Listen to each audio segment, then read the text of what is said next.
सोए नहीं अभी तक? नींद नहीं आ रही दादी। कभी कभी सोचता हूँ काश कोई परी होती जो ऑफिस और परिवार की सारी प्रॉब्लम्स छड़ी घुमाकर हल कर देती। चल आजा मेरा बच्चा, आज तुझे एक कहानी सुनाती हूँ।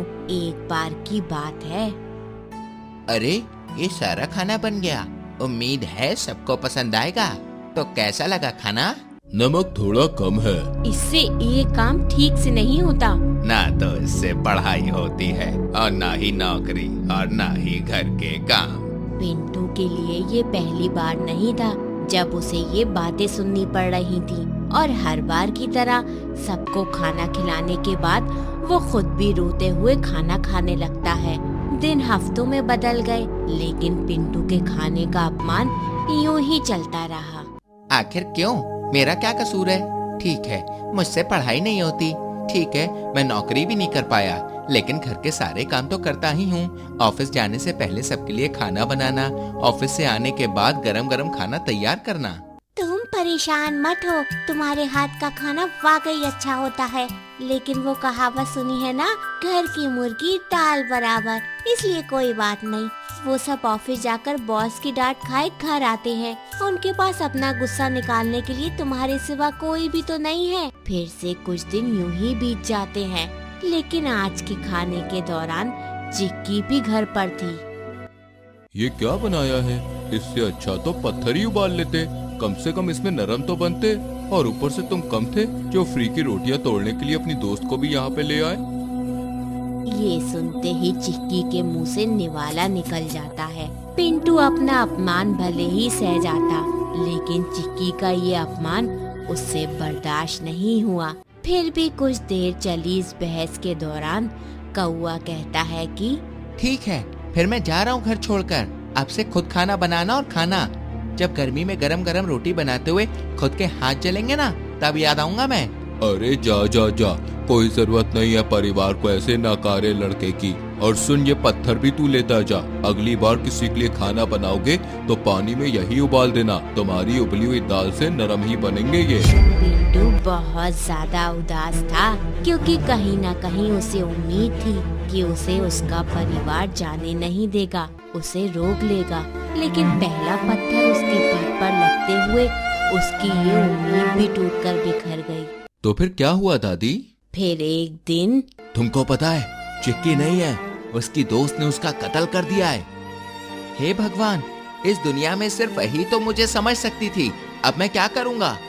पिंटू नौकरी की तलाश में इधर उधर भटकने लगता है, लेकिन नौकरी के लिए सब जगह होटल मैनेजमेंट की डिग्री मांगी जाती है। ऐसे में कम पढ़ा लिखा होने की वजह से वो जल्द ही समझ जाता है कि उसे नौकरी तो नहीं मिलने वाली। चिक्की की मौत के बाद अब वो दर दर भटकने पर मजबूर हो जाता है। लोगों से भीख भी देना पसंद नहीं करते, उसकी आवाज से लोग नफरत करते। रोटी भी मांगता है तो लोग उसे भगा देते थे। अब शायद मुझे घर लौट जाना चाहिए। घर वाले सही कहते हैं, मैं अपने जीवन में कुछ नहीं कर सकता। मैं किसी काम का नहीं हूँ, लेकिन घर जाकर करूँगा भी क्या? अगर उनको मेरी थोड़ी भी चिंता होती तो कम से कम एक बार तो वापस बुलाने आते। इतना तो पता कर ही सकते थे कि मैं जिंदा हूँ भी या नहीं। खैर, उदास पिंटू अपने घर की ओर चल पड़ता है। रास्ते में उसे बहुत ज्यादा प्यास लगती है। इतने दिनों से कुछ खाया पिया भी नहीं होता, इसलिए भूख से भी बेहाल पिंटू जल्दी बेहोश होने की कगार पर पहुंच जाता है। तभी दूर उसे एक मटका दिखता है। चलो, इतनी गर्मी में पानी तो मिला। अरे ये क्या, इसमें तो पानी ना के बराबर है। अब क्या करूं? परेशान पिंटू इधर उधर दूसरा घड़ा खोजने लगता है, लेकिन उसे वहाँ दूर दूर तक कोई दूसरा घड़ा दिखाई नहीं देता। ऐसे में उसे कुछ पत्थर दिखाई देते हैं। पत्थरों को देखकर उसे फिर वही याद आता है।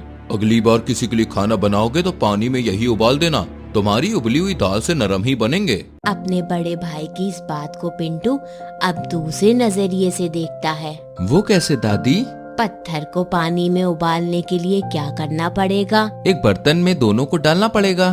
तो बस पिंटू ने इसी तरह से उन पत्थरों को बर्तन में डालना शुरू किया। धीरे धीरे मटके में पानी का स्तर ऊपर आने लगा और पिंटू ने पानी पीकर अपनी प्यास बुझा ली। तो पिंटू फिर घर गया? ये तो नहीं पता, लेकिन इस कहानी से हमें ये शिक्षा मिलती है कि जीवन किसी के लिए भी आसान नहीं होता, चाहे वो घर से बाहर कमाने वाला हो या फिर घर के काम करने वाला। संघर्ष दोनों के ही हिस्से में आता है। अगर दोनों एक दूसरे का संघर्ष समझ सके तो परिवार स्वर्ग बन जाता है, और ना समझ सके तो नर्क। और अगर पिंटू ये उम्मीद करता कि कोई परी आकर चमत्कार कर देगी और मटके में पानी ऊपर आ जाएगा, तो कौवा अभी तक प्यासा ही मर गया होता और उसकी कहानियाँ आज बच्चों में इस कदर नहीं सुनाई जाती। तो समझे मेरे बुद्धू। हाँ दादी।